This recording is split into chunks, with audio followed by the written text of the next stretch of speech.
Alléluia.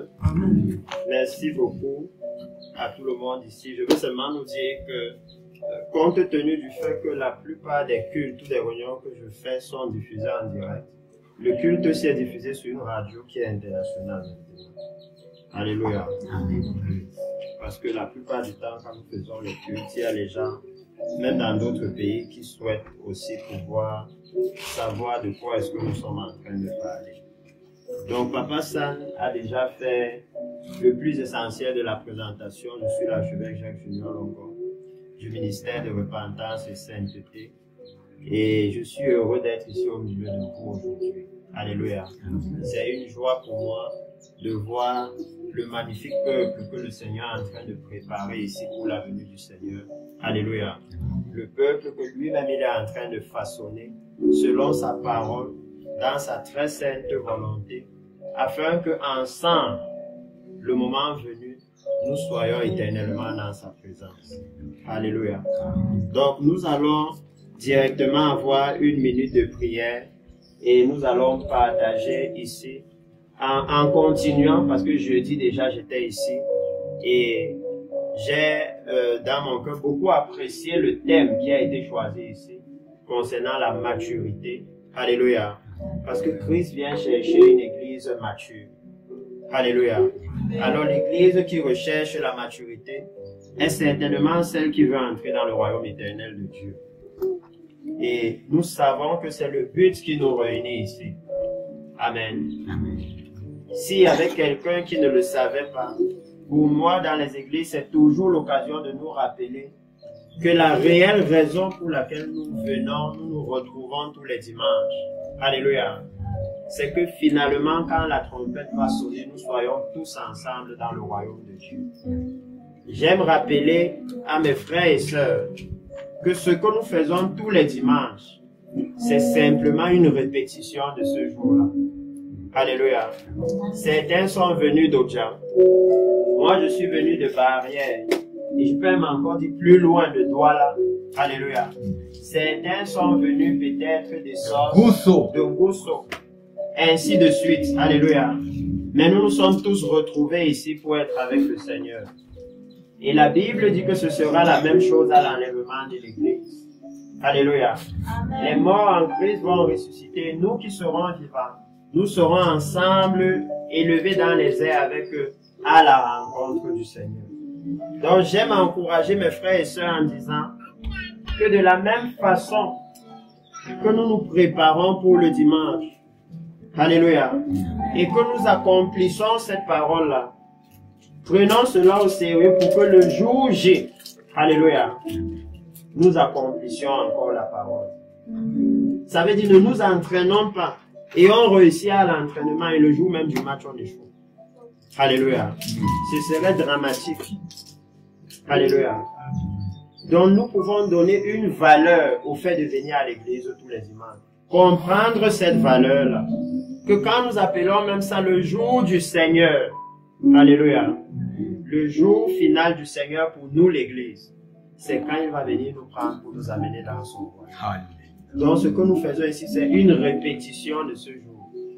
Et ça doit nous donner de comprendre combien la répétition est importante. Alléluia.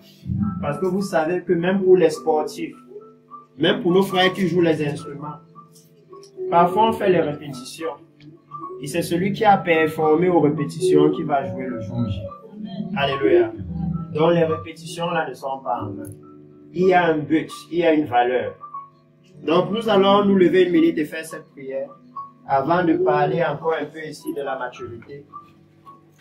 Puissant Père Seigneur, ce matin je veux te bénir et je vais élever ton Saint-Nom en ce lieu que tu as sanctifié, ce lieu que tu as mis à part et que tu as consacré, afin que ta sainte parole soit annoncée ici, afin qu'en ce lieu éternel, mon Dieu, tu puisses te préparer un saint troupeau, un saint peuple pour ton royaume éternel. Père, ce matin, je viens humblement te demander que pendant que ton peuple est devant toi, Seigneur, que tu puisses saisir les cœurs et que tu puisses, éternel mon Dieu, ce matin administrer ton conseil et ta direction à chacun de nous. Aide-nous, éternel mon Dieu, à pouvoir être objectifs, à pouvoir garder dans nos cœurs tes saintes instructions, afin que lorsque la trompette sonnera, que nous soyons trouvés prêts, et que pendant que nous attendons que cette trompette sonne, Seigneur, que nous demeurions sous ta garde, sous ta protection, sous ton ombre puissante, pour que ce jour-là, nous ne soyons point mis à la honte. Seigneur, je te recommande tous les cœurs qui sont présents ici, dans le précieux nom de Jésus. Amen. Amen. Alléluia. Amen. Nous pouvons nous asseoir dans la présence du Seigneur. Si tu peux jouer en Alléluia. Amen. Et comme je disais, jeudi déjà, nous étions ici et nous avons un peu partagé. Et Maman San ici a dit quelque chose parce qu'elle disait que ce serait peut-être bien d'aller un peu plus loin dans ce qu'on a partagé, qu'il y avait beaucoup plus à dire. Et moi-même par la suite, effectivement, j'ai réalisé que Maman San n'avait pas parfaitement raison. Alléluia. Et pour moi, j'ai toujours le désir que nous puissions ensemble progresser dans la même compréhension, dans le même esprit. Alléluia. Surtout que, comme je vous ai dit, lorsque je suis arrivé jeudi, j'ai appris que l'église ici parlait de la maturité. Et nous avons donc pu parler de certaines choses très importantes concernant la maturité. Alléluia. Nous avons pu voir jeudi que la maturité est nécessaire pour que l'église entre dans le royaume des cieux. Alléluia. Pour ceux qui étaient là, on a certainement pu comprendre que l'église qui va entrer dans le royaume des cieux, c'est l'église qui sera effectivement parvenue à la maturité. Alléluia. Parvenue à la maturité. Et nous avons pu décrire un peu de comment est-ce que la Bible présente la maturité dans le livre de Hébreux. Alléluia. Aujourd'hui, je vais juste survoler cela et nous allons ajouter un peu à cela pour que tous ensemble, nous puissions manger de la même nourriture. Alléluia. Je vais survoler légèrement. Je vais commencer par le livre d'Éphésiens chapitre 4 verset 13. C'est la première écriture que nous allons lire. Pour que nous puissions un peu définir la maturité, que nous puissions voir quelques points de ce que nous avons vu la dernière fois et qu'ensemble nous puissions en profiter. Éphésiens chapitre 4 verset 13. La Bible déclare ceci, et je peux même commencer à lire un peu plus haut, à partir du verset 11, et ça va aussi nous permettre de comprendre encore pourquoi est-ce que nous venons à l'église. Alléluia. Je dois vous dire, précieux peu, que c'est quelque chose qui est cher à mon cœur. Que l'église, que les chrétiens comprennent qu'est-ce qu'on va chercher à l'église. Alléluia. Quand on va dans une boutique, on sait ce qu'on va chercher à la boutique.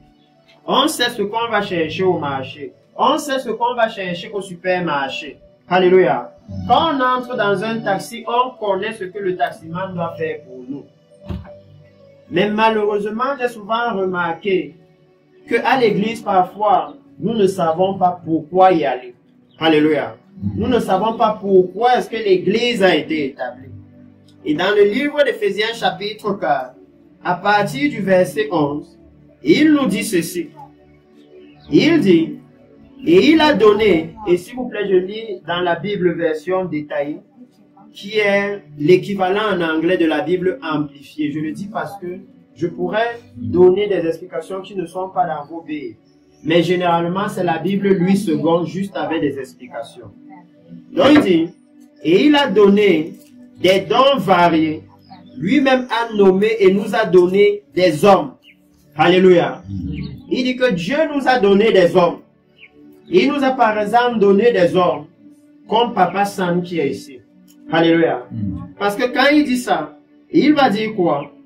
Il dit, il nous a donné des hommes, les uns comme apôtres, messagers spéciaux, les autres comme prophètes, prédicateurs et messagers inspirés, les autres comme évangélistes, prédicateurs de l'évangile, les missionnaires voyageurs, les autres comme pasteurs, bergers de son troupeau et docteurs, enseignants.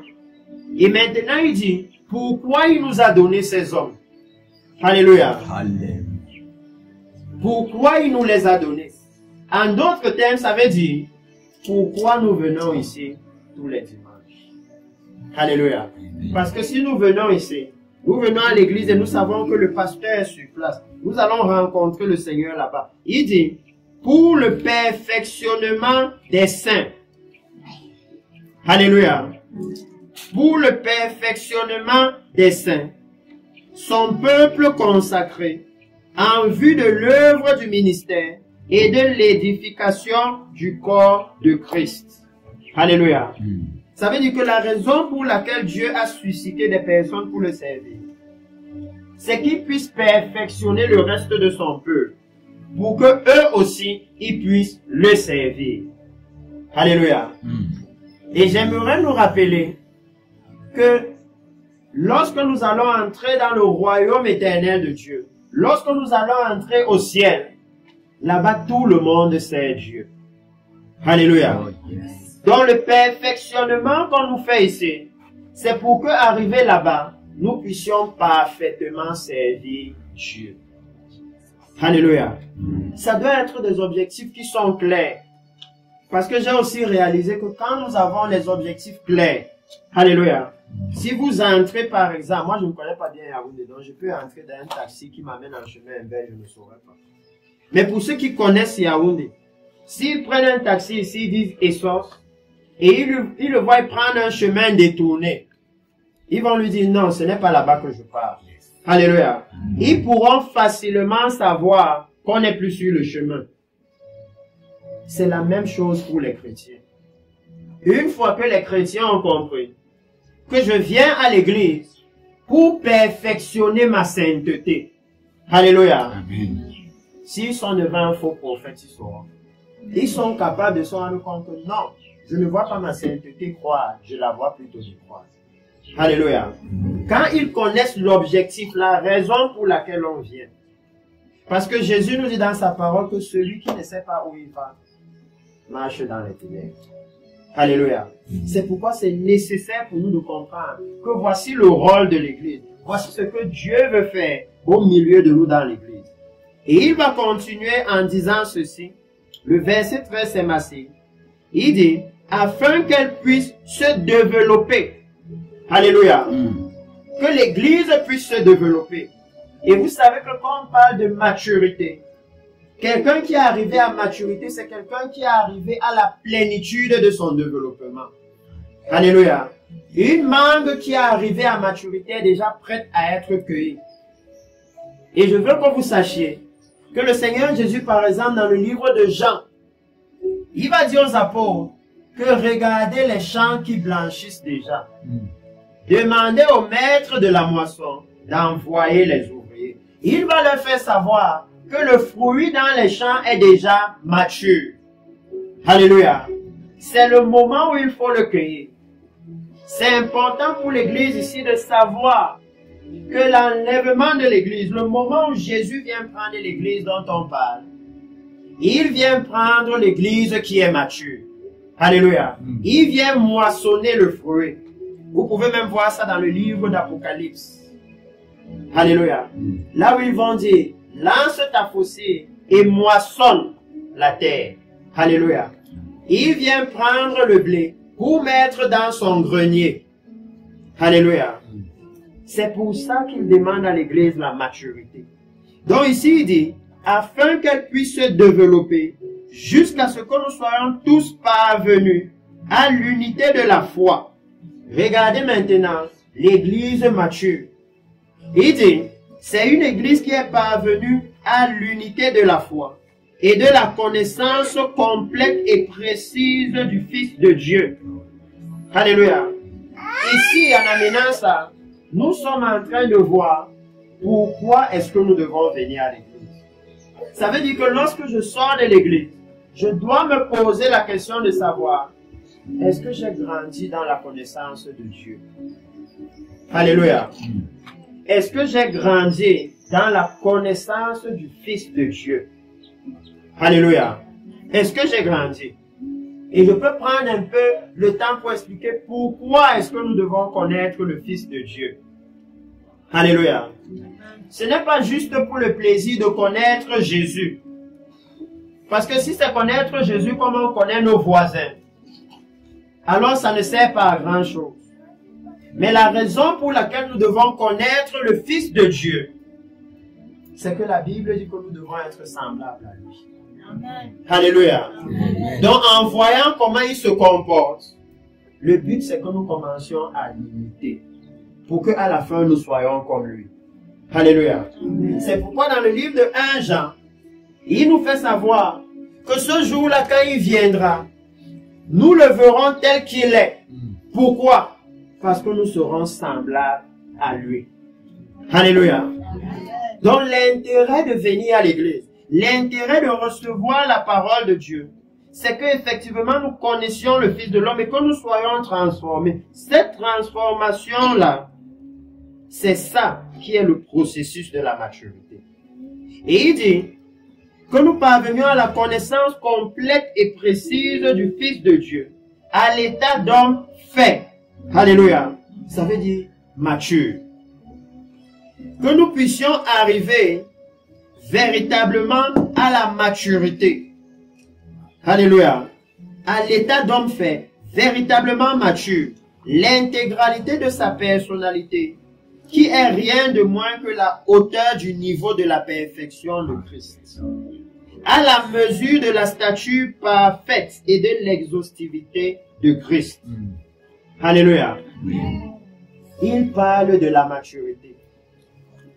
Précieux peuple présent ici aujourd'hui, avons-nous réalisé que voici ce que le Seigneur attend de nous? Alléluia. Voici l'objectif du Seigneur. Je parle de cela afin que ce matin, nous puissions chacun pour sa part, maintenant regarder en nous-mêmes. Alléluia.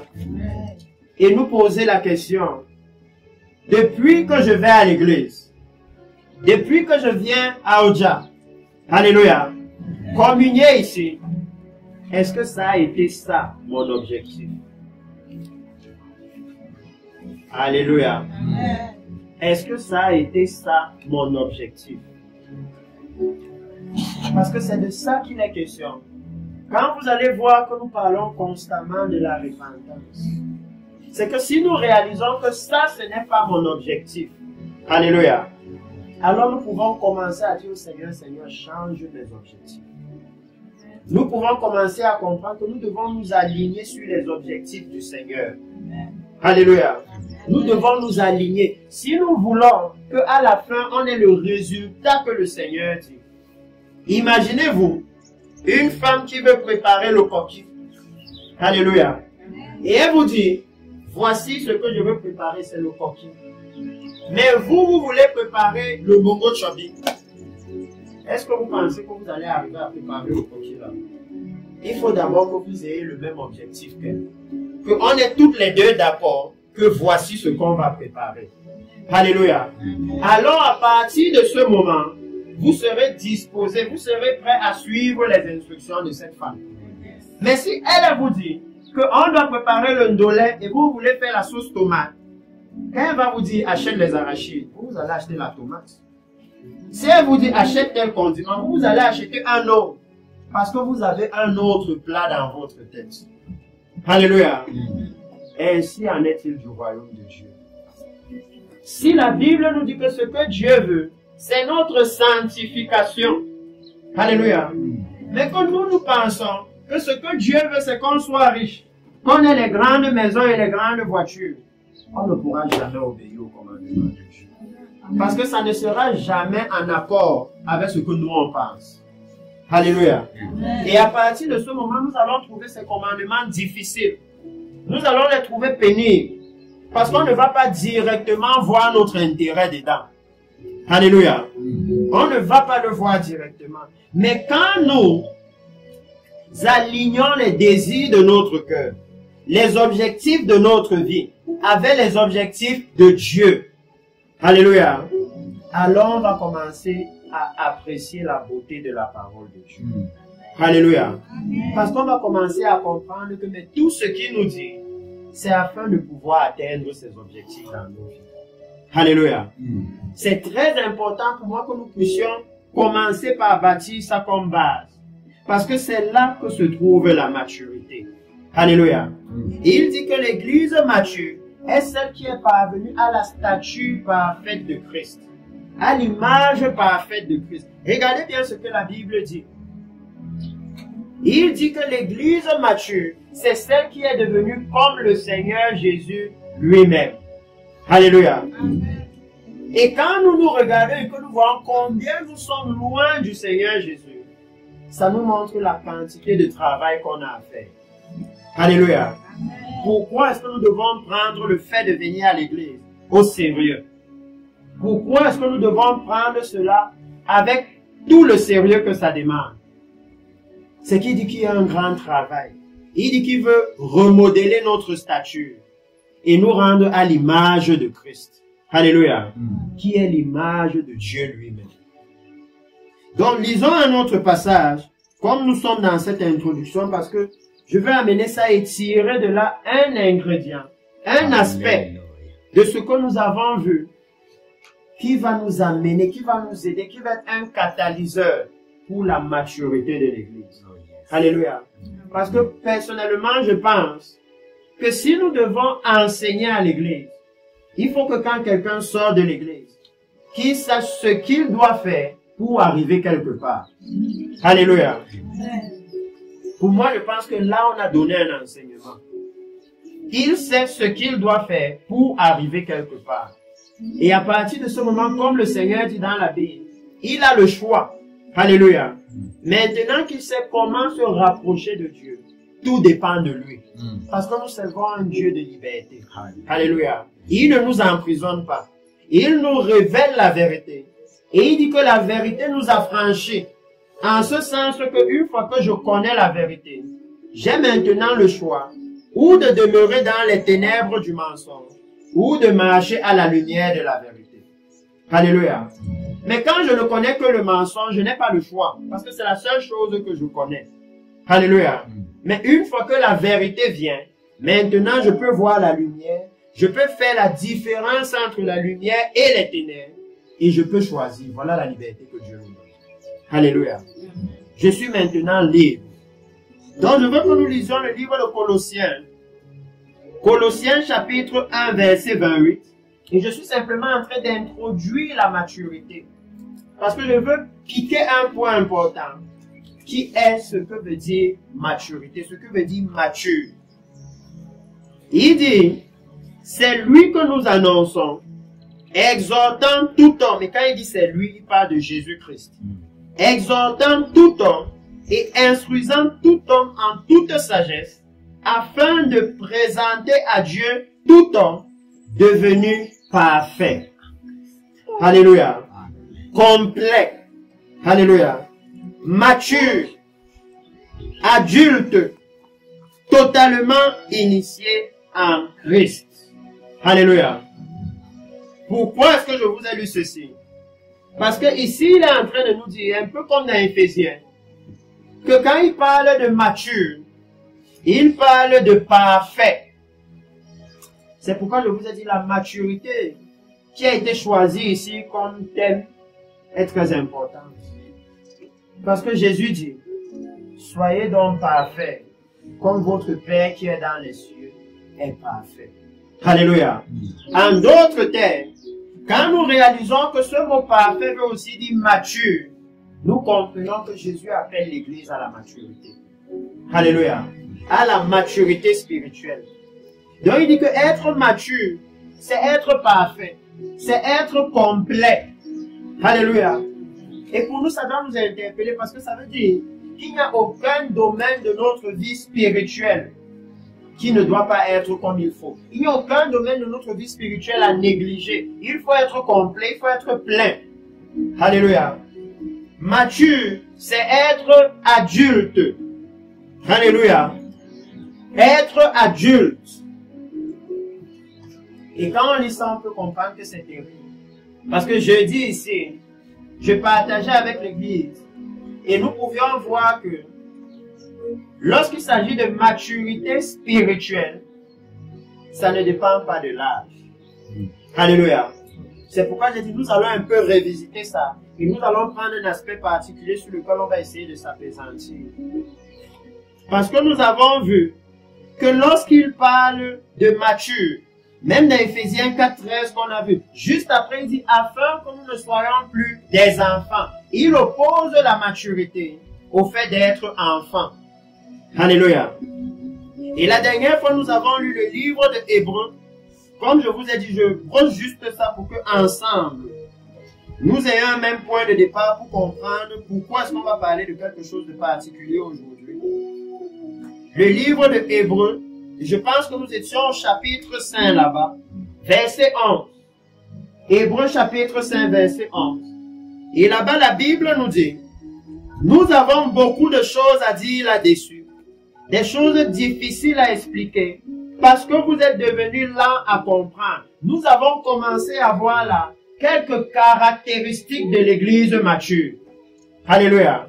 En d'autres termes, comment je sais que je suis un chrétien mature? Qu'est-ce qui me prouve que je suis un chrétien mature? Parce que je vous ai dit que ça ne dépend pas de l'âge. Alléluia. Ni de notre âge physique, ni même de la durée qu'on a faite dans l'Église.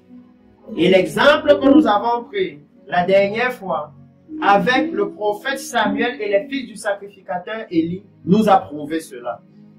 Alléluia. Ça nous a prouvé cela. Et nous allons un peu balayer dessus aujourd'hui et nous arrêter sur un point en particulier. Que ça ne dépend pas de l'âge, ça ne dépend pas de la durée. Alléluia.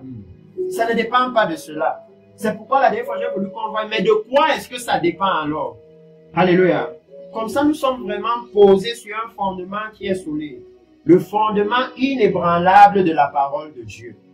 Alléluia. Il dit ici dans le livre de Hébreux, vous êtes devenus lents à comprendre. Vous êtes devenus ternes et moroses dans votre audition spirituelle et peu enclins au discernement. Vous, en effet, qui depuis longtemps devriez être des maîtres, des enseignants, à cause du temps que vous avez eu pour apprendre ces vérités. Voilà là où vous comprenez que ça ne dépend pas du temps.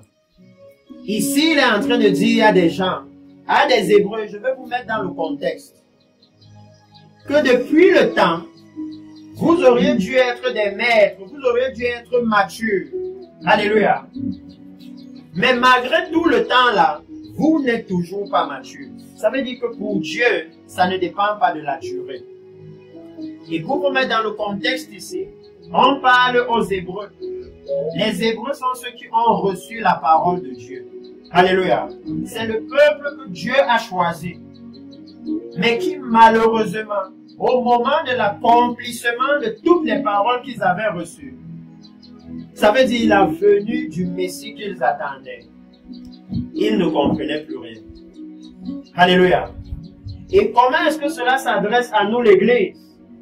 Ça s'adresse à nous l'Église en ce sens que lorsque le Seigneur est parti, il a maintenant envoyé ses apôtres, ses serviteurs vers l'Église, vers les païens. Alléluia. Et c'est eux qui ont commencé à recevoir la parole de Dieu, alors que les Juifs avaient tourné leur dos au Seigneur. Et maintenant, nous sommes au moment où le même Seigneur est sur le point de revenir. Alléluia. Ça veut dire qu'au moment où il revient, il s'attend à ce qu'on soit des maîtres, des enseignants, à ce qu'on ait une bonne connaissance de sa personne. Alléluia. Il ne s'attend pas à venir nous trouver encore enfants. Et j'ai pris un exemple ici jeudi en disant, regardez par exemple le développement scientifique, technologique. Alléluia.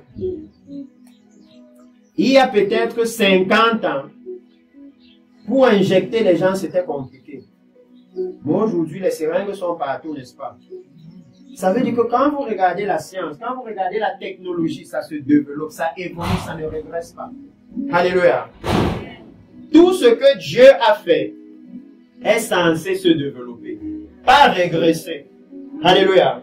Ce n'est pas censé régresser, c'est censé se développer. Et c'est ce qu'il veut enseigner ici. Il veut dire que si nous avons fait 10 ans dans l'église, 20 ans dans l'église, on devrait maintenant être mature. Alléluia. Être des personnes qui connaissent le Seigneur. Et il montre ici, il dit une chose. Il dit ces choses sont devenues difficiles à expliquer parce que vous êtes devenus lents à comprendre. Ça veut dire que La preuve de notre maturité spirituelle, c'est aussi notre capacité à comprendre la parole de Dieu. Alléluia. À comprendre la parole de Dieu. Parce que vous avez les chrétiens à l'église qui, après 5 ans, 6 ans, ils vont toujours vous dire non, je ne comprends pas. Je ne comprends pas. Et c'est nécessaire pour nous de savoir qu'au moment où le Seigneur revient, alléluia, l'ignorance ne va pas nous dédouaner. Alléluia. Vous connaissez, dans beaucoup de pays comme au Cameroun, si vous prenez par exemple le code pénal, la première page va vous dire quoi? Nul n'est censé ignorer la loi. Alléluia. Ça veut dire que le fait que vous soyez ignorant ne vous dédouane pas devant le juge. Alléluia. Ça ne vous dédouane pas. Parce que nul n'est censé ignorer ça. Pourtant, ils savent que tout le monde n'a pas le code pénal chez lui. Alléluia. C'est pareil pour nous, l'Église. Il dit donc que la maturité spirituelle, le chrétien qui est en train de devenir mature, comprend rapidement la parole de Dieu. Il a l'audition spirituelle ouverte. Il a le discernement. Alléluia. C'est tout ce que j'ai lu ici. Et vous allez réaliser que s'il y a une grande chose qui manque à l'église au moment où on parle, ça s'appelle le discernement. C'est pour ça que les faux prophètes nous trompent. Alléluia. Amen. Maintenant, si la Bible nous dit que l'une des marques de la maturité spirituelle, c'est le discernement, et que Jésus vient pour chercher une église mature, et que vous et moi, on voit que l'église manque cruellement de discernement maintenant, combien vont entrer si Jésus est venu? Alléluia. Parce que c'est de ça qu'il est question. Il est question que nous puissions voir qu'est-ce qui caractérise la maturité spirituelle. Et à partir de là, nous observons notre vie. Alléluia. C'est pourquoi j'ai commencé par vous donner les objectifs de venir à l'église. Il dit, vous en effet qui deviez être des maîtres à cause du temps que vous avez eu pour apprendre ces vérités, vous avez encore réellement besoin qu'on vous enseigne les premiers rudiments, les principes élémentaires des oracles de Dieu. Par exemple, dans l'église aujourd'hui, nous avons besoin qu'on nous enseigne encore que Dieu est saint. Ça veut dire Dieu ne va jamais et jamais nous envoyer pécher. Alléluia. Parce qu'il est saint. Nous avons encore besoin qu'on nous dise que Dieu ne désire pas la mort du pécheur. Ça veut dire que Dieu va toujours appeler le pécheur à la repentance. Alléluia. Nous avons encore besoin qu'on nous enseigne que Dieu est juste. Alléluia. Il n'y a pas d'injustice en lui. En d'autres termes, il est en train de dire que l'Église est encore à un niveau où ils ont besoin qu'on nous dise comment Dieu parle. Alléluia. Parce que si vous voyez que nous, les chrétiens, aujourd'hui, on poursuit beaucoup les faux prophètes, c'est parce qu'on ne sait pas comment Dieu parle. Alléluia. Pourtant, dans la Bible, vous allez trouver des modèles. Vous allez trouver des gens à qui quelqu'un pouvait venir dire, je suis prophète, va faire telle chose. Et il lui dit non, Dieu ne parle pas comme ça. C'est dans la Bible. Vous prenez le cas de Néhémie. Alléluia. Lorsqu'il reconstruisait le temple de l'Éternel, quelqu'un est venu dire à Néhémie, je suis prophète. Et on veut te tuer. Et pourquoi on ne te tue pas? Va te cacher dans le temple de l'Éternel. Et Néhémie a souri. Il a dit, ce n'est pas l'Éternel qui t'a parlé. Parce que selon la loi de Dieu, ça veut dire que Dieu ne parle jamais hors de sa parole. Un homme comme moi, je n'ai pas le droit d'entrer là-bas. Donc Dieu ne peut pas m'envoyer violer sa parole. Ce n'est pas Dieu qui t'a parlé. Amen. Alléluia. Aujourd'hui, nous, l'Église, nous avons failli avoir ça. C'est pour ça, et permettez-moi de donner quelques exemples flagrants, que nous avons dans l'Église aujourd'hui. Des jeunes femmes qui vont à l'Église. Et un homme qui va leur dire qu'il est prophète va arriver. Et il va dire, je vois que bientôt tu auras un bébé. Et elle va dire, Amen. Et il voit une autre, il dit, toi aussi pour toi arrive. S'aimer une semence. Mais quand vous allez venir inspecter, vous allez vous rendre compte que ces jeunes femmes ne sont même pas mariées. Le bébé là, ça va faire comment? Parce que si vous lisez la Bible, vous allez voir que toutes celles à qui Dieu a promis un bébé étaient mariées. Amen. Donc jamais, il ne les envoyait dans la fornication. Elles étaient toutes mariées. Vous pouvez prendre les exemples. Sarah, mariée. La mère de Jean-Baptiste, mariée. La mère de Samuel, mariée. Comment le Dieu la parle maintenant différemment comme ça? C'est pour ça que je vous disais que l'Église a encore besoin qu'on leur apprenne que premièrement, Dieu est saint. Alléluia. Donc dans ce qu'il nous dit, il ne fait rien qui nous pousse dans le péché. Rien. Ça c'était un exemple. Parce qu'à partir de là, vous allez donc comprendre comment nous pouvons être dans l'église. Et il y a des jeunes femmes qui, étant dans l'église, pas qu'elles sont venues comme ça dans l'église, non, étant dans l'église, elles s'est retrouvées enceintes. Étant dans l'église. Et que ça ne nous dit rien. Pourtant, c'est une question de salut. Donc, il a dit ici que vous avez encore réellement besoin qu'on vous enseigne les premiers rudiments, les principes élémentaires des oracles de Dieu. Ça veut dire de savoir comment Dieu parle. Et il dit, vous en êtes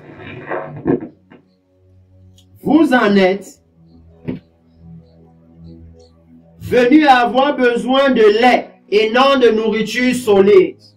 Ça veut dire qu'il donne encore une autre caractéristique de quelqu'un de mature. Alléluia. Et je vois qu'il y a des petits enfants ici. Et nous savons que parce qu'ils sont bébés, il y a des choses qu'ils ne mangent pas. Alléluia. C'est ça qu'il est en train de dire.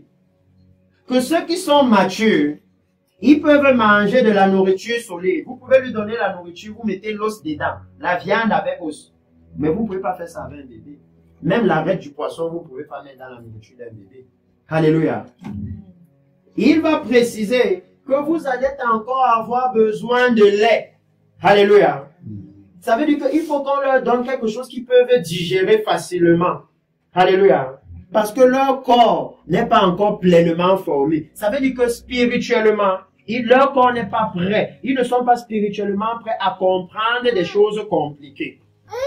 Et si vous lisez ce livre de Hébreux à la maison, vous allez voir qu'il a commencé par leur parler de choses très simples, comme le rôle d'un sacrificateur, qui est la repentance. Donc il leur fait comprendre que vous ne comprenez plus que la repentance est essentielle. Ensuite, il leur a parlé de Melchisédek, qui parle de la venue de Jésus. Il leur fait comprendre que vous ne comprenez même plus ce qui concerne la venue de Jésus. C'est de ça qu'il parle quand il leur dit, il y a des choses difficiles à expliquer. Regardez les choses, la repentance. Au début, il a dit que tout sacrificateur pris du milieu du peuple, il est au service de Dieu en faveur du peuple. Il dit que même ça, ils ne comprennent plus. Que l'Église est arrivée à un niveau où nous avons oublié qu'un serviteur de Dieu est appelé et est pris. Il est au service de Dieu. Alléluia. Ça veut dire quoi? Son patron, c'est Dieu. En faveur du peuple. Alléluia. Et il dit que son rôle, c'est d'offrir des sacrifices d'expiation. Ça veut dire la repentance. Il dit tout sacrificateur. Ça veut dire peu importe le ministère. La repentance doit être au centre. Alléluia.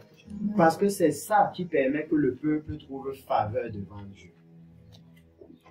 Mais quand vous observez l'Église maintenant, vous allez vous rendre compte que numéro 1, les sacrificateurs sont au service du peuple. Ce que vous voulez entendre, on vous dit. Puisque c'est le peuple qui est devenu le patron, ce n'est plus Dieu. Oh oui. C'est pour ça qu'il leur dit c'est devenu difficile à comprendre. Ils ont perdu les bases. Et il dit que ça, ce sont les marques de l'Église qui est immature. L'Église qui ne comprend pas les voies de Dieu. Et la semaine, le jeudi plutôt, parce que je veux juste amener ces points-là. Il dit, vous en êtes venus avoir besoin de lait et non de nourriture solide. Donc, quiconque en a au lait n'a pas l'expérience de la parole de justice. Vous voyez les choses qu'il élève. Que si nous sommes en train de gagner en maturité, nous devons devenir expérimentés en ce qui concerne la justice. Alléluia. Nous devons être capables de facilement voir que voici ce qui est juste et choisir ça. Alléluia. Et j'ai partagé ici jeudi sur l'importance du fait qu'il dit, les mots de la Bible sont très clairs. Il dit, l'expérience, expérimenter. Vous ne pouvez pas expérimenter quelque chose que vous n'avez jamais pratiqué.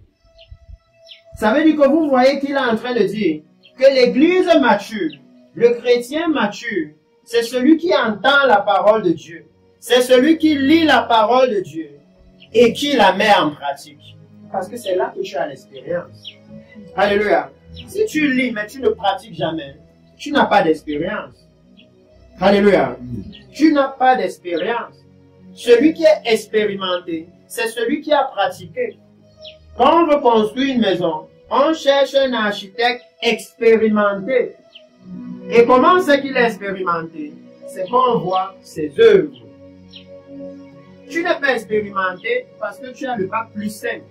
C'est zéro expérience. Tu es expérimenté parce qu'on voit les maisons que tu as bâties. Alléluia. On voit ce que tu as pratiqué. Pas parce que tu as appris. Alléluia. Tu as la connaissance, mais on veut l'expérience. Donc il dit que l'église mature, c'est celle qui a l'expérience. C'est celle qui pratique la parole de Dieu. Et il la met en opposition avec l'église qui est enfant, qui est bébé. Que nous avons aussi vu la dernière fois en détail. Nous avons vu ça en détail dans le livre de 1 Corinthiens chapitre 3, la dernière fois.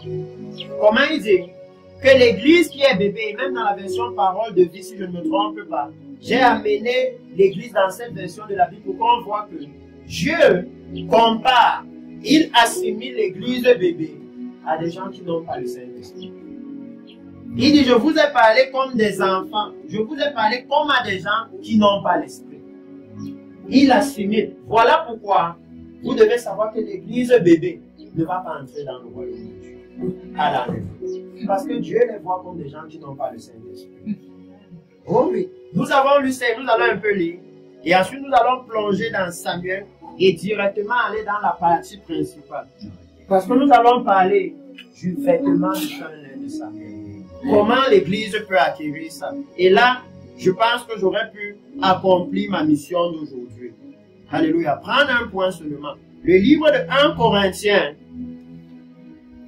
1 Corinthiens, chapitre 3. Et comme je vous ai dit, s'il vous plaît, gardez dans votre cœur l'objectif. Alléluia. Parce que j'ai réalisé que c'est cet objectif-là, l'objectif de notre salut commun, qui fait qu'on prenne plaisir à être ensemble autour de la parole de Dieu. Alléluia. Amen. Cet objectif, c'est lui qui nous permet de comprendre même ce que Dieu dit. Parce qu'on commence à comprendre dans quelle direction il veut nous amener. Dans le livre de 1 Corinthiens, chapitre 3, il dit ceci. Pour moi, frère, ce n'est pas comme à des hommes spirituels que j'ai pu vous parler. Est-ce que vous comprenez ce qu'il dit? Il les appelle bien frères. Alléluia. Mais il dit, je ne vous ai pas parlé comme à des hommes spirituels. Ça veut dire, je vous ai parlé comme à des gens qui n'ont pas l'esprit. Si vous lisez la version de la Bible, le semeur ou parole de vie, c'est clairement écrit comme ça là-bas. Il dit, ce n'est pas comme à des hommes spirituels que j'ai pu vous parler, mais comme à des hommes charnels. Alléluia. En qui la nature charnelle prédomine. Comme à des enfants. Donc ici, il dit que les enfants spirituels, les bébés spirituels, sont comme des personnes charnelles. Ils sont comme des personnes qui n'ont pas l'esprit. Et il dit, encore incapables de s'exprimer en Christ. Car je vous ai donné du lait et non de la nourriture solide. Ça veut dire que le Seigneur est en train de nous appeler à cette heure-ci en tant que chrétien, en tant qu'église, à commencer à manger la nourriture solide. Alléluia. nous devons commencer à manger la nourriture solide. Et j'espère que l'église ici y est déjà. Parce que quand l'église mange la nourriture solide, ce qu'on voyait dans Hébreu, il était en train de dire que quand l'église mange la nourriture solide, l'église la comprend le rôle du sacrificateur. L'église la comprend les profondes révélations de Dieu. Par exemple, Melchisédek. Alléluia. L'église la comprend que quand Melchisédek est venu et a rencontré Abraham, numéro 1, ce Melchisédek qui est comparé à Jésus, ça annonçait la venue du Seigneur. Quand Melchisédek est venu, il a donné le pain et le vin à Abraham. Ça veut dire qu'il annonçait la dispensation de la grâce. La dispensation là où nous aussi, on prend la scène, n'est-ce pas? En souvenir du Seigneur. Mais que Abraham, lui, il a fait ça avant nous, même avant la loi. On comprend que ce Melchisédek est roi de la justice et roi de Salem. Alléluia. Ça veut dire que si nous marchons avec ce Melchisédek-là, alors nous devons marcher dans la justice. Alléluia. Et comme la Bible dit, le fruit de la justice, ce sera alors la paix. Alléluia. Il dit que l'Église maintenant devrait être en train de comprendre ces choses. Mais il dit que le souci, c'est qu'ils étaient encore bébés. Et que ce qui caractérise une Église bébé, c'est qu'ils ne peuvent pas supporter la nourriture solide. Ce qui caractérise une Église bébé, il dit, puisqu'il y a encore, il dit, en effet, puisqu'il y a encore parmi vous, ça veut dire, voici les choses qu'il y a et qui prouvent que vous êtes bébé. Il dit la jalousie, les disputes, n'êtes-vous pas charnels? Alléluia. Et ne marchez-vous pas selon l'homme? Il dit que c'est ça le souci de cette église-là. C'est une église qui est encore littéralement dans le péché. Parce que les œuvres de la chair, c'est le péché. Si vous regardez même tout le livre Corinthiens, il les réprimande même parce qu'ils sont encore dans l'immoralité sexuelle. Alléluia. Il les réprimande. Ça veut dire qu'il est en train de dire quoi? Que le péché devient un frein à la croissance spirituelle de l'église. Alléluia. Que si nous voulons devenir spirituellement matures, nous devons nécessairement nous détourner du péché, nous détourner de la chair. Alléluia. C'est ce qui nous bloque, c'est ce qui nous empêche de grandir spirituellement. Et vous voyez comment il explique. Ça veut dire de comprendre les choses profondes de Dieu. C'est la chair. Alléluia. Il dit que c'est la chair. Et nous avons vu par la suite, parce que là je finis ce résumé de la dernière fois. Nous avons vu deux prêtresses. Nous avons vu la prêtrise de Samuel et la prêtrise des fils d'Élie. Alléluia. Nous avons vu qu'une était immature, parce que Dieu nous montre ici que l'église immature, c'est celle qui ne comprend pas ses oracles. Ça veut dire que c'est celle qui ne connaît pas le Seigneur. Elle ne comprend pas les choses de Dieu. Nous avons vu ça la dernière fois et nous allons lire, parce que c'est là que nous allons directement introduire un court message de quelques minutes. Oh, pardon. Mais j'ai voulu qu'ensemble, nous puissions avoir une certaine base commune. Alléluia. Comme ça, si nous parlons d'un point en particulier, on ne soit pas perdu. Alléluia. On ne soit pas du tout perdu. Le livre de 1 Samuel, chapitre 2. 1 Samuel, chapitre 2. Et la Bible nous dit ceci. Je pense que la dernière fois, nous avons lu directement à partir du verset 18. Mais aujourd'hui, je vais commencer au verset 12 pour qu'on voit bien les deux prêtrises. En d'autres termes, les deux types de chrétiens. Le chrétien qui est mature et le chrétien immature. Alléluia. Verset 12, il dit, les fils d'Élie étaient des hommes pervers. Ils ne connaissaient point l'Éternel. Alléluia. Pourtant, c'était les fils d'Élie. Ça veut dire que c'était les fils du souverain sacrificateur. Ça veut dire qu'eux, ils avaient accès au temple de Dieu. Et si je peux vous aider, tout ce qu'il y avait dans le temple de Dieu révélait qui est Dieu. Révélait comment on adore Dieu. Ça veut dire qu'ils avaient accès à la révélation de Dieu. Alléluia. Parce qu'ils étaient fils de sacrificateurs. Mais il dit ici que numéro 1, ils étaient pervers. Être pervers, ça veut dire que leur cœur était porté à faire le mal. Alléluia. Tout ça, il faut décrire dans l'église.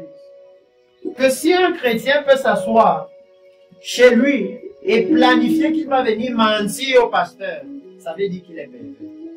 Amen. S'il peut planifier que non, je vais aller au marché et je vais tromper la femme s'il y avait un faux billet, ça veut dire qu'il est pervers. Son cœur est porté à faire le mal. Il médite le mal. Alléluia. Il médite le mal. Il dit, il ne connaissait point l'Éternel. Et voici quelle était la manière d'agir de ces sacrificateurs à l'égard du peuple. Lorsque quelqu'un offrait un sacrifice, le serviteur du sacrificateur arrivait au moment où l'on faisait cuire la chair, tenant à la main une fourchette à 3 dents. Il piquait dans la chaudière, dans le chaudron, dans la marmite ou dans le pot. Et tout ce que la fourchette amenait, le sacrificateur le prenait pour lui.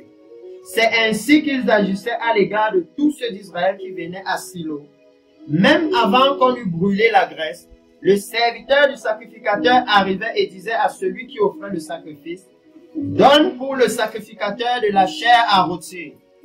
Il ne recevra de toi point de chair cuite, c'est de la chair crue qu'il veut. » Et si l'homme lui disait, « Quand on aura brûlé la graisse, tu prendras ce qui te plaira. » Le serviteur répondait, « Non, tu donneras maintenant, sinon je prends de force. » Et au verset 17, il dit, « Ces jeunes gens se rendaient coupables devant l'Éternel d'un très grand péché, parce qu'ils méprisaient les offrandes faites à l'Éternel. » Aujourd'hui, au moment où je parle, l'Église dans notre pays est coupable de cette faute. C'est parce qu'on a méprisé les offrandes à l'Éternel qu'on a commencé à créer d'autres offrandes dans l'Église. C'est parce qu'on a vu que ce que Dieu a dit, comme Papa San a fait ici, les dîmes et les offrandes là, non, Dieu ne peut pas bénir ça. On a besoin de plus. Si vous lisez même dans le livre de Malachie, vous allez voir ça là-bas. Que les sacrificateurs disaient que dans la table de l'Éternel est méprisable. Alléluia. C'est pour ça que nous avons mis les faux prophètes dans l'Église. Les gens qui savent bien parler et on sort l'argent. Parce qu'ils méprisaient les choses que Dieu lui a établies. Ils trouvaient que non, ça ce n'est pas suffisant. Ça ce n'est pas bien. Même quand on leur disait que non, laissez qu'on adore d'abord, Dieu disait non, faites d'abord pour nous. Ils étaient devenus la priorité. Alléluia. Et le Seigneur dit que quand nous voyons l'église comme ça, c'est une église immature. Alléluia. La description est ici. Ça, c'est la photo de l'église immature. L'église où on viole la parole de Dieu pour nos propres intérêts. Alléluia. Il dit que ça, c'est une église immature. Il dit que ça, c'est une église qui ne le connaît pas. Lui, il estime que dans les gens, s'ils ne me connaissent pas. Il dit que ça, c'est une église perverse. Et c'est important que nous sachions que la perversité est entrée dans l'église. Quand nous voyons qu'on peut venir au culte, et quelqu'un a passé son temps à réfléchir sur un verset. Comment par le verset, là, il va vous faire donner 10 000 à l'église. Ça s'appelle la perversité. C'est ce que la Bible dit dans Romains, qu'ils sont ingénieux au mal. Ils réfléchissent à la maison, avec la parole de Dieu, sur comment escroquer les gens dans la maison de Dieu. Dieu dit que non, ça c'est la perversité dans l'église. Et lorsque le Seigneur a vu ça, maintenant il nous parle d'une autre personne. Lui n'était pas sacrificateur. Alléluia. C'était seulement un jeune du peuple. Pour que vous compreniez que la maturité ne dépend pas des qualités. Ça ne dépend pas que je suis le fils du pasteur ou pas. Alléluia. Parce que Dieu appelle tous les chrétiens, comme on a lu tout à l'heure, à parvenir à la stature parfaite de Christ. Ça veut dire à devenir mature. Alléluia. Il dit ici, verset 18, Samuel faisait le service devant l'Éternel. Vous voyez la différence. Les autres, ils n'étaient pas là où on faisait le service. quand on faisait un sacrifice, ils ne venaient même pas eux-mêmes, ils envoyaient quelqu'un qui va prendre la viande. Alléluia. Mais pour Samuel, la Bible commence à le décrire en disant, il faisait le service devant l'Éternel. Et c'est la raison pour laquelle j'ai commencé à dire à l'église ici la dernière fois, que servir le Seigneur, c'est important pour notre maturité spirituelle. Alléluia. Nous devons nous demander quand nous venons à l'église, qu'est-ce que je fais pour le Seigneur? Alléluia. Qu'est-ce que je fais?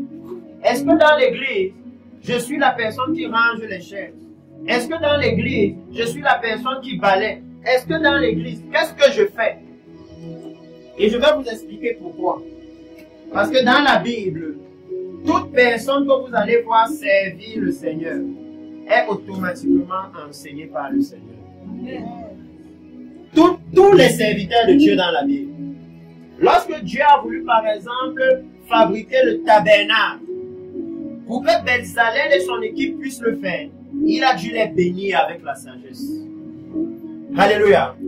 Toute personne qui a le désir de servir Dieu, qui s'engage à servir Dieu, parce qu'il veut les gens pour le servir. Donc à partir de ce moment, il va vous montrer comment le servir, il va vous enseigner. Alléluia. Mais le fait qu'on vienne à l'église et qu'on reste inactif, qu'on se dit, moi je suis seulement un church goer, je viens, je m'assois et quand ça finit, je rentre. Alléluia. On perd beaucoup. Alléluia. On perd beaucoup. Dans la Bible, tous ceux qui se sont engagés à servir Dieu ont commencé à être enseignés par le Seigneur. Et il dit dans la suite, point numéro 1, le service devant l'Éternel. Et cet enfant était revêtu d'un éphod de lin. Alléluia. Sa mère lui faisait chaque année une petite robe et la lui apportait en montant avec son mari pour offrir le sacrifice annuel. Élie bénit Elkana et sa femme en disant, que l'Éternel te fasse avoir des enfants de cette femme pour remplacer celui qu'elle a prêté à l'Éternel, et ils s'en retournaient chez eux. Et on a lu le verset 21 qui était vraiment capital parce qu'il dit, lorsque l'Éternel lui visitait, Anne devint enceinte et elle enfanta 3 fils et 2 filles. Et voici la phrase qui était importante. Et le jeune Samuel grandissait auprès de l'Éternel. Ça veut dire que le jeune Samuel devenait mature. Et la dernière fois, nous avons vu les mêmes paroles dans Marc, où on dit que le Seigneur Jésus croissait en sagesse, en stature et en faveur devant Dieu et devant les hommes. Alléluia.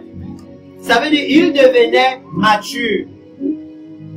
Et c'est pourquoi j'ai voulu que nous puissions maintenant voir la base de cette maturité. Parce que la Bible nous dit, Samuel faisait le service devant l'Éternel et cet enfant était revêtu de l'éphod de lin. Alléluia. On a vu que la Bible nous a maintenant donné les marques que Samuel avait. Il faisait le service, il était devant le Seigneur. Et il avait un vêtement de lin. En d'autres termes, qu'est-ce que la Bible nous montre? Si vous lisez concernant les fils d'Élie, on va vous dire que les fils d'Élie se retrouvaient même dans le péché sexuel avec les femmes devant le temple. Alléluia. Mais quand on va vous parler de Samuel, on va vous dire que pour Samuel, lui, il était couché. Permettez-moi de vous lire. 1 Samuel chapitre 3 verset 1. Regardez, on va encore vous préciser la même chose. Le jeune Samuel était au service de l'Éternel devant Élie. La parole de l'Éternel était rare en ce temps-là et les visions n'étaient pas fréquentes. Alléluia. En ce même temps, Élie commençait à avoir les yeux troubles et ne pouvait plus voir. Il était couché à la même place. La lampe de Dieu n'était pas encore éteinte. Et regardez, et Samuel était couché dans le temple de l'Éternel, où était l'arche de Dieu. Vous voyez qu'on passe le temps à vous préciser là où Samuel était. Pourtant, si vous lisez là où les fils d'Élie étaient, on va vous expliquer que non, pour les fils d'Élie, eux, ils allaient dans le péché sexuel avec les femmes qui venaient au temple. Alléluia. Ça veut dire que la Bible nous élève une caractéristique chez Samuel. Une caractéristique qui faisait la force de la croissance spirituelle de Samuel. Alléluia. C'est que pendant que les fils d'Élie étaient dehors, alléluia, Samuel était séparé. Samuel était mis à part. Alléluia. Samuel avait compris une caractéristique très importante de la croissance, que je vais rapidement détailler ici comme on finit dans les quelques minutes qui nous restent. Le livre d'Exode, Exode chapitre 28. Et je profite aussi, parce que je ne sais pas si ici, vous avez la possibilité de suivre les réunions de disciples-là que nous faisons en ligne depuis Douala. Exode chapitre 28 dit ceci. Fais approcher de toi Aaron ton frère et ses fils, et prends-les parmi les enfants d'Israël, pour les consacrer à mon service. Et la Bible vous dit, Samuel était au service de l'Éternel. Ça veut dire que Samuel est passé par ce processus. Alléluia. Il est passé par ce processus. Si on vous dit Samuel était au service de l'Éternel, ça veut dire que Samuel était consacré à l'Éternel. Alléluia. Samuel était mis à part pour le Seigneur. Ça veut dire que la consécration devient quelque chose de très important si nous voulons grandir spirituellement. Alléluia. La consécration au Seigneur. La séparation d'avec un certain nombre de choses. Un certain nombre même de personnes. Parce que ici il va dire, et prends-les parmi les enfants d'Israël. Il dit que si nous voulons croître spirituellement, c'est bien. Nous sommes déjà séparés du monde, n'est-ce pas? Alléluia. Mais il dit que nous devons aussi nous séparer du peuple de Dieu. Est-ce que vous savez pourquoi? Parce que le péché est entré dans l'église. Alléluia. Il dit, prends-les, enlève-les même parmi les enfants d'Israël. Parce que les fils d'Élie, ils allaient dans le péché sexuel avec une femme. Les femmes qui venaient au temple. Alléluia. Pas avec les Égyptiens. Ils avaient déjà laissé les Égyptiens. Mais c'était avec les femmes qui venaient au temple. Donc, ça veut dire que le péché sexuel était parmi le peuple. Alléluia. C'était parmi le peuple. Et le Seigneur va dire, ici je veux qu'on voit simplement ce process. Là on dit, il servait l'Éternel. Il dit, pour le consacrer à mon service dans le sacerdoce. Et au verset 2, il dit, tu feras à Aaron ton frère des vêtements sacrés. Et on va vous dire que Samuel avait un éphod de lait. Si vous lisez là, vous allez voir que parmi les vêtements sacrés, il y avait l'éphod. Alléluia. Ça veut dire que le Seigneur demande que si l'Église aussi veut croître spirituellement, l'Église a besoin d'une première chose. Les chrétiens ont besoin d'une première chose. De se séparer, de se consacrer au Seigneur. Alléluia. Et vous savez, parfois, moi, je vais expliquer ça terre à terre. Est-ce que vous avez déjà remarqué, même à l'école, pour ceux qui vont à l'école, comment quand un jeune, quand quelqu'un se consacre à quelque chose, même dans le domaine professionnel, il devient quoi? Un spécialiste, non? Parce qu'il est consacré à quelque chose. C'est pourquoi je dis souvent à l'église que on ne pourra pas dire à Dieu que je ne comprenais pas. Que si je me consacre à toi, je vais devenir un spécialiste. Donc je vais devenir mature dans ta connaissance. C'est pour ça qu'il disait, vous devrez être des maîtres. Parce que nous, on était censés être consacrés à Dieu. Et quand on est consacré à Dieu, Dieu se révèle à nous. Et maintenant, nous pouvons le révéler aux autres. Alléluia. Mais il y a un échec à la consécration. Et c'est pourquoi ce matin, j'ai voulu nous faire savoir que la consécration, c'est un ingrédient obligatoire pour la croissance spirituelle. Alléluia. Vous ne pouvez pas croître spirituellement croître dans la connaissance de Dieu, croître dans la faveur de Dieu, croître dans la grâce avec Dieu, si vous ne vous consacrez pas à Dieu. Alléluia. Et vous allez voir, le Seigneur a mené cela 2 fois. Parce que je vous ai dit, je veux filer avec le temps qu'on a et élever ça ici maintenant au milieu de nous.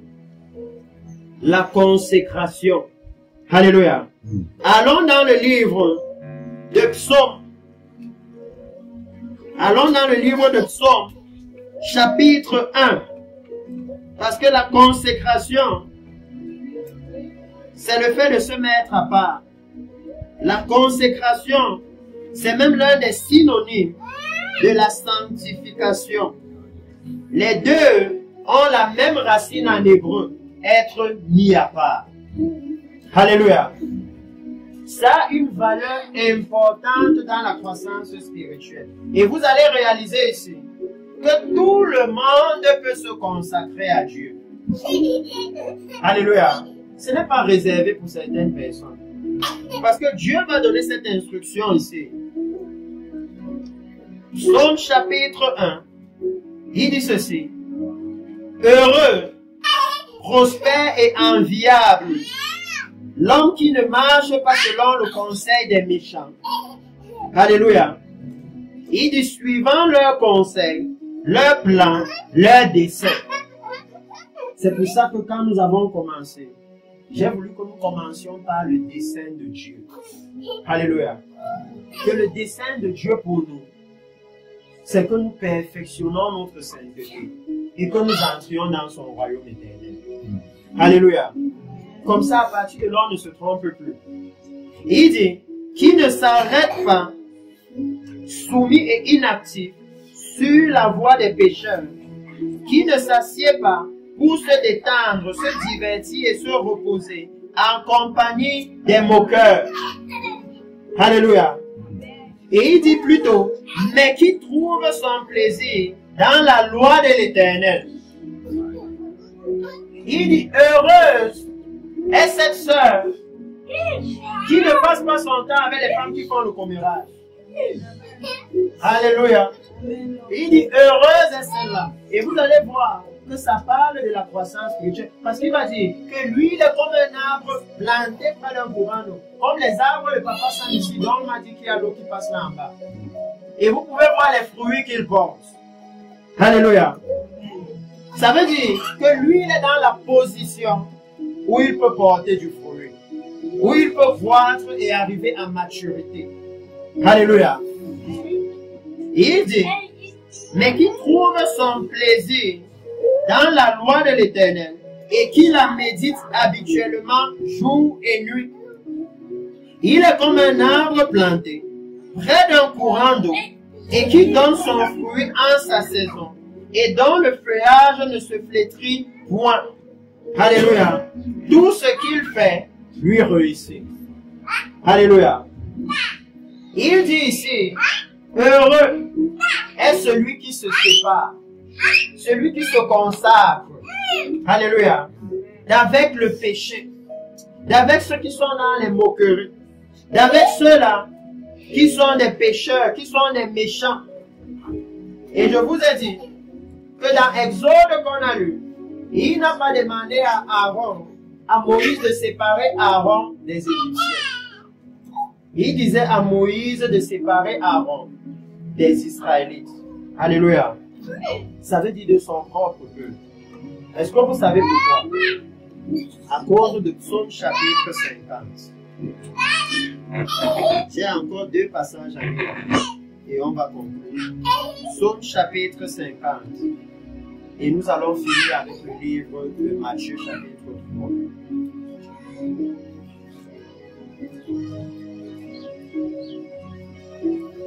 Psaume chapitre 50. Il dit ceci. Je vais lire directement à partir du verset 16 là-bas. Il dit, et Dieu dit aux méchants, alléluia. Moi j'aime énumérer un peu le méchant. Parce que quand vous lisez ici, vous allez réaliser que parfois le méchant est dans l'église. Il dit, et Dieu dit aux méchants, quoi donc? Tu énumères mes lois et tu as mon alliance dans la bouche. Moi, je ne pouvais pas imaginer ça avant d'avoir lu le psaume. Qu'un méchant énumère les lois de Dieu, ça veut dire qu'il connaît la parole de Dieu. Si tu lui dis Exode 20, 21, il te dit, il connaît. Alléluia. Il dit, tu as mon alliance dans la bouche. Ça veut dire qu'il te parle de la mort et de la résurrection de Jésus. Il peut te dire que non, Jésus est mort pour te délivrer du péché. Il a l'alliance de Dieu. Alléluia. Il connaît. Et je me dis, mais comment Dieu l'appelle alors un méchant? Alléluia. Parce qu'il dit dans la suite, toi qui hais les avis et qui jettes mes paroles derrière ton dos en les ignorant. Et si vous prenez d'autres versions de la Bible, vous allez voir que le Seigneur dit que toi qui détestes la réprimande, alléluia, tu détestes la correction. Or, la réprimande et la correction, j'espère qu'un autre jour on aura l'opportunité de se voir. Parce que là-bas, vous allez réaliser que la réprimande et la correction, c'est la voie de ce qu'on appelle dans l'église l'onction. C'est écrit noir sur blanc dans la Bible. Le seul souci, c'est qu'on n'aime pas trop souvent lire. Et qu'on n'aime pas aussi se consacrer. Alléluia. Parce que quand on lit avec les bruits du dehors, on ne comprend pas. Parce qu'on ne peut pas se concentrer. C'est pour ça que le Seigneur demande la consécration, la mise à part. Il dit, verset 17, tu hais les avis, tu jettes mes paroles derrière toi en les ignorant. Si tu vois un voleur, tu te plais avec lui, et ta part est avec les adultères. Tu livres ta bouche au mal, et ta langue est un tissu de tromperie. Tu t'assieds et tu parles contre ton frère. Tu diffames le fils de ta mère. Voilà ce que tu fais. Et je me suis tué. Alléluia. Ça veut dire que le Seigneur est en train de dire que heureux le chrétien qui ne fonctionne pas avec ce genre de personnes. Que ce n'est pas suffisant qu'il ait la parole de Dieu dans la bouche. Ce n'est pas suffisant qu'il ait l'alliance de Jésus dans la bouche. Alléluia. Que si vous voyez qu'il est dans le péché, ne vous mélangez pas. Parce que ça va maintenant être un problème pour votre croissance spirituelle. Alléluia. Il dit que la consécration est un ingrédient capital pour la croissance spirituelle. Parce que dans Exode qu'on a lu, sans la consécration, sans la séparation avec le reste des Israélites, il ne peut pas avoir le vêtement glorieux. Alléluia. Il dit à Moïse, sépare-le. Et quand tu vas le séparer, maintenant tu lui donnes le vêtement. Et la Bible nous dit que quand on nous dit que Samuel grandissait, les caractéristiques de Samuel, c'est qu'il avait ce vêtement-là. Alléluia. Les caractéristiques de Samuel, c'est que pendant que les fils du sacrificateur étaient dehors, ils étaient dans le parvis. Alléluia. Samuel, lui, il était là où il y avait l'arche de l'Éternel, dans le lieu très saint. Alléluia. Ça veut dire que Samuel, lui, marchait dans la sainteté. Samuel était séparé des bruits du dehors. Alléluia. Il était séparé. Et nous sommes au moment où l'Église aussi doit parvenir à ça. Parce que dans Psaume chapitre 1, il nous dit que non, c'est celui qui se sépare, celui qui se consacre, c'est lui qui devient l'arbre qui porte son fruit. Ça veut dire que c'est un arbre qui va croître, parce que vous savez comment les arbres fonctionnent, ils croissent, ils arrivent à un certain niveau de maturité, et ensuite ils portent le fruit qui doit aussi devenir mature. Alléluia. Et c'est nécessaire pour nous de savoir que nous avons l'obligation de porter ce fruit. Alléluia. Une fois que nous sommes devenus chrétiens, peut-être que vous ne le saviez pas, mais ça devient obligé. Le dernier passage que nous allons lire, c'est ce que Jean-Baptiste nous dit. Dans le livre de Matthieu, chapitre 3. Jean-Baptiste dit ceci. Jean-Baptiste nous parle, voulant nous faire savoir que la repentance dont nous parlons, ou plutôt la maturité dont nous parlons, est une obligation pour le chrétien. Alléluia. La Bible nous dit que même la nature nous enseigne pour Dieu. De la même façon que dans la nature, tout ce qui naît est censé croître. Alléluia. Si quelqu'un a même un enfant, un animé, il se rend compte que mais au bout de 6 ans, mon enfant n'a pas la taille d'un enfant de 6 ans. Il va dire qu'il est malade. Il est censé croître. Ça veut dire que même nous, en tant que chrétiens, si j'ai fait 5 ans dans l'église, et que je vois que je ne comprends toujours pas les choses basiques de la sainteté, je dois me poser. Alléluia. Je ne peux pas trouver que c'est normal. Dans le livre de Matthieu chapitre 3, Jean-Baptiste va nous dire ceci. Verset 7, il dit, mais voyant venir à son baptême beaucoup de pharisiens et de sadducéens, il leur dit, œuvre de vipère, qui vous a appris à fuir la divine colère à venir? Et regardez ce qu'il dit au verset 8. C'est le verset 8 là qui nous lie à Psaume chapitre 1. Qui nous lie à Samuel qui était dans le lieu très saint. Alléluia. Parce qu'il dit, produisez donc du fruit, des fruits qui sont conformes à la repentance. Alléluia. Il dit quoi? Qu'une fois que nous avons reçu le Seigneur, une fois que nous nous sommes repentis, Dieu attend le fruit. Alléluia. Il dit la repentance c'est très bien, bravo. Dans le ciel maintenant on se lève quand quelqu'un se repent. Mais ensuite, la Bible nous dit dans Apocalypse 19 que les cieux regardent la terre et ils attendent de voir l'église mature qui va entrer au ciel. Ça veut dire qu'ils attendent le fruit. Alléluia. Et il a dit, produisez donc des fruits qui sont conformes à la repentance, démontrant un nouveau comportement qui prouve un changement de cœur. Ça veut dire que nous ici, nous ne sommes pas l'église de j'aime Dieu dans mon cœur. Parce que Jean-Baptiste dit que le changement de cœur est prouvé par le comportement. Alléluia. Et quand le Seigneur revient, il dit dans Apocalypse chapitre 19 que le fin lin pur et éclatant, les fautes de lin que Samuel portait, ce sont les œuvres justes des saints. Alléluia. Que quand on parle de la venue du Seigneur, ce n'est pas je l'aime dans mon cœur, mais mes actes disent le contraire. Je vois mes frères ici, et je demande souvent aux hommes, quel est l'homme qui peut croire que la femme l'aime? S'il donne l'argent de la ration, et chaque fois elle prépare ce que le voisin a. Quel est l'homme qui peut croire que non, ça c'est ma femme? Au bout d'un moment, il va se demander que mais tu es ma femme ou tu es la femme du voisin? Parce que tu dis que tu m'aimes, mais tes actes montrent que toi et le voisin, il y a quelque chose qui ne va pas. Parce que quand je rentre, ce que je mange, c'est ce que lui, il a commandé. Oh oui, il dit que ce sont les actes, alléluia, qui vont compter.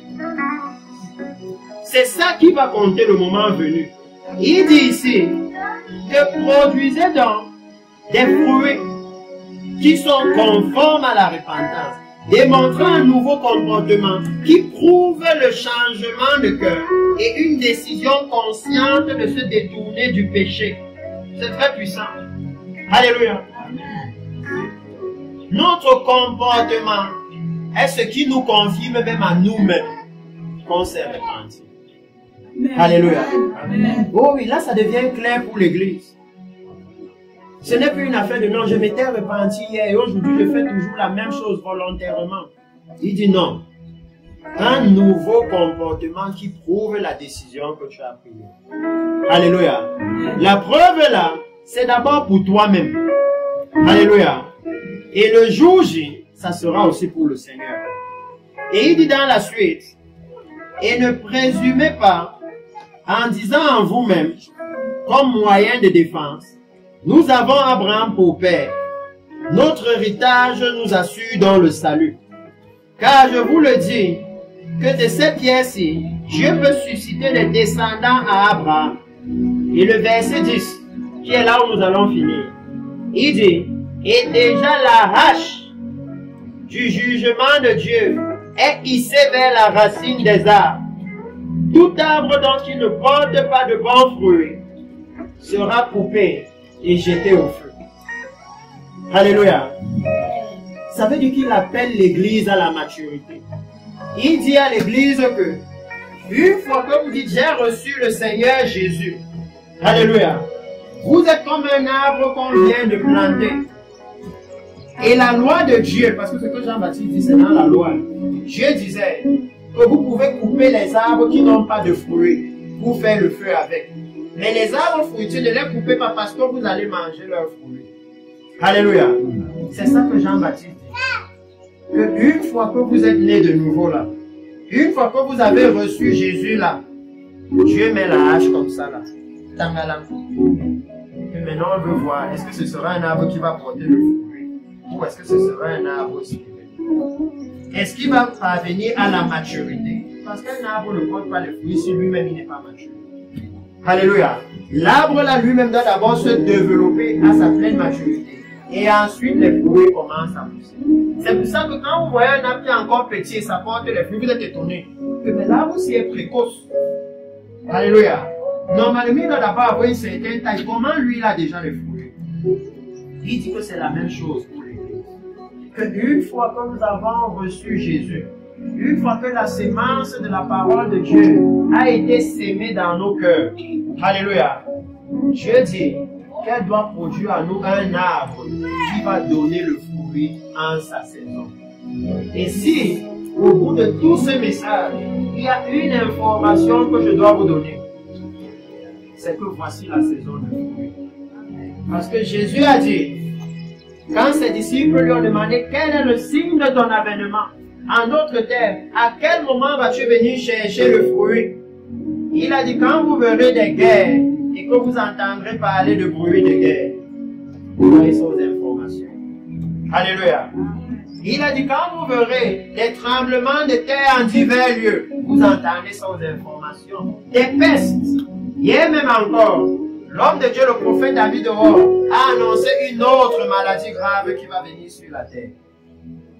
Hier, il y a eu beaucoup de guérisons au Brésil, des paralytiques qui se sont levés, tout même les médecins pleuraient. Parce qu'il dit toujours aux médecins, venez vous-même vous enregistrer les gens là, vous vous assurez qu'ils sont vraiment malades. Il leur a annoncé que regardez, les cieux vont s'ouvrir ici, et la pluie du Saint-Esprit va tomber, et ça s'est accompli. Ça veut dire que c'est le moment où le Seigneur demande le fruit à l'Église. Alléluia. Il demande à l'Église la maturité. L'Église qui porte le fruit, c'est l'Église qui est mature. Alléluia.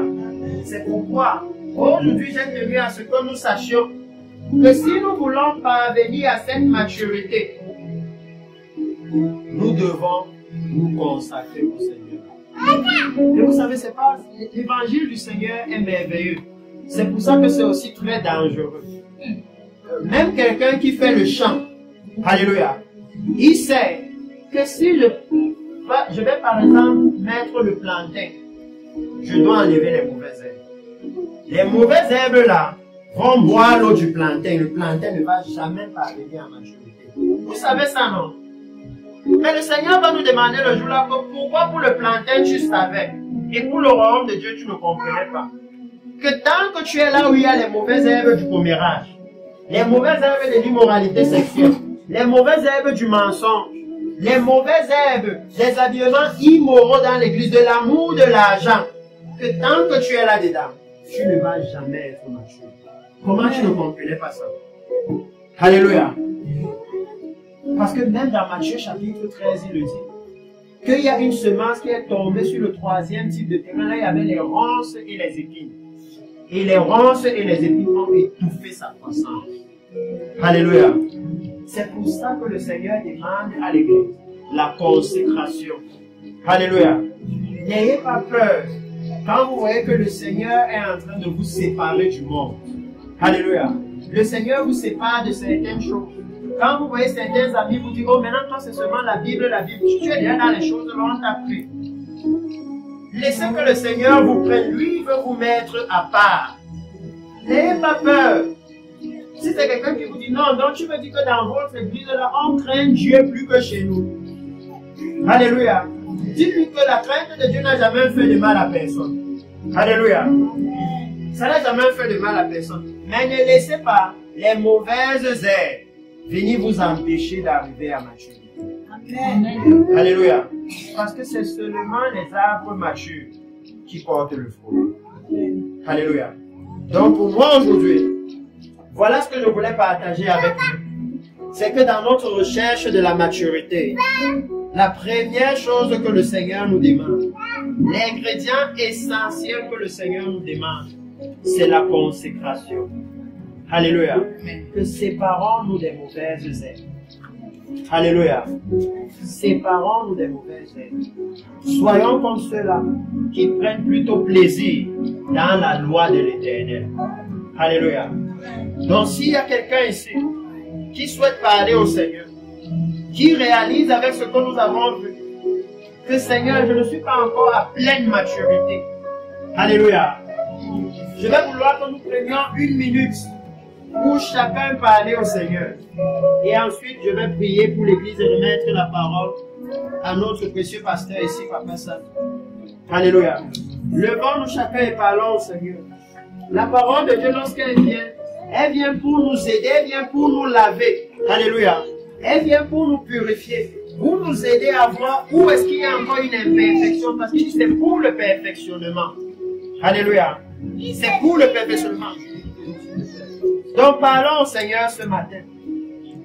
Puissant Père, Seigneur, je te bénis et je te rends grâce. Et je te remercie parce que Seigneur, ce matin, tu t'es adressé à l'Église, mais en réalité c'est à moi seul que tu as parlé.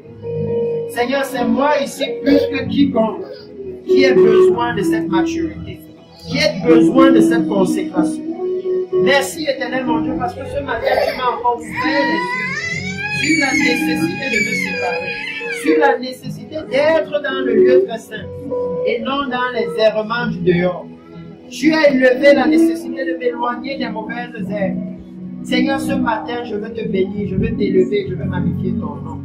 Parce que tu es venu et que tu m'as montré ma faute. Tu es venu et tu m'as montré mes manquements. Tu es venu et tu m'as montré la légèreté de ma repentance. Parce que ce matin, tu m'as dit que ma repentance doit avoir pour fruit un comportement qui prouve ma décision. Seigneur, ce matin, ô éternel mon Dieu, je viens te dire que je regrette mes fautes. Je regrette mon mauvais comportement devant toi. Je regrette cette repentance qui est restée stérile.